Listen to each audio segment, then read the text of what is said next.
नई जिंदगी की खुशबू, कमरे में फूलों की महक, मोमबत्तियों की रोशनी और बाहर हल्की हल्की बारिश।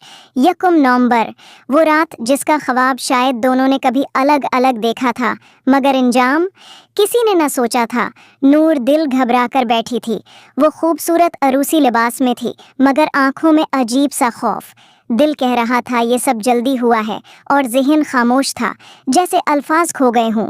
दरवाज़ा आहिस्ता से खुला। निर्वेद अंदर आया। उसकी आंखों में धड़कन, जज्बा और कुछ ऐसा था जो नूर समझ नहीं पाई, मोहब्बत या जद। वो आहिस्ता आहिस्ता नूर के करीब आया, करीब जैसे सांसें टकराने लगें। नूर ने नज़रें झुका लें, हाथ कांप रहे थे। निर्वेद धीमी आवाज़ में बोला, नूर, अब हम एक हैं, तुम्हें डरने की ज़रूरत नहीं। नूर ने सिर उठाया, आंखों में नमी और आवाज़ में लर्जिश। निर्वेद, सब इतनी तेज़ी से हुआ, ये शादी, ये फैसला, मैं तैयार नहीं थी। निर्वेद लम्हे भर को रखा। इसकी आंखों में जज्बात की लड़ाई थी। वो नूर के हाथ पर हाथ रखने ही वाला था कि दरवाज़ा ज़ोर से खुला। अमृत सामने खड़ा था, जैसे उसके सारे ख्वाब बिखर गए हों। आंखों में कसक, दिल में जख्म। एक पल लगा तुम्हें बदलने में। अमृत की आवाज़ टूट रही थी। नूर उठ खड़ी हुई, घुबरा कर, अमृत, तुम यहाँ?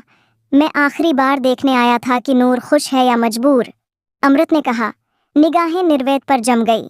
निर्वेद ने सख्त लहजे में कहा, ये अब मेरी बीवी है, तुम्हारा यहाँ कोई हक नहीं। अमृत हल्का सा मुस्कुराया, वो मुस्कुराहट जो दर्द छिपाती है।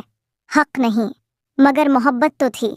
और याद रखना निर्वेद, मोहब्बत ज़बरदस्ती नहीं जीती। नूर के आंसू बह गए। अमृत ने एक नज़र उसे देखा, वो नज़र जो सब बता गई, और वो चला गया, थका हुआ, टूटा हुआ, मगर बावकार। निर्वेद ने नूर की तरफ देखकर सांस भरी। मैं तुम्हें वक्त दूंगा, ये रिश्ता मोहब्बत से ही शुरू होगा, जब तुम चाहोगी। 1 नवंबर की रात खत्म हुई, मगर दिलों की कहानी अभी शुरू हुई थी। मोहब्बत जीतेगी या तकदीर? जो झल्ली दिलों के पीछे भागते हैं, आखिर में वही सबसे ज़्यादा समझदार निकलते हैं।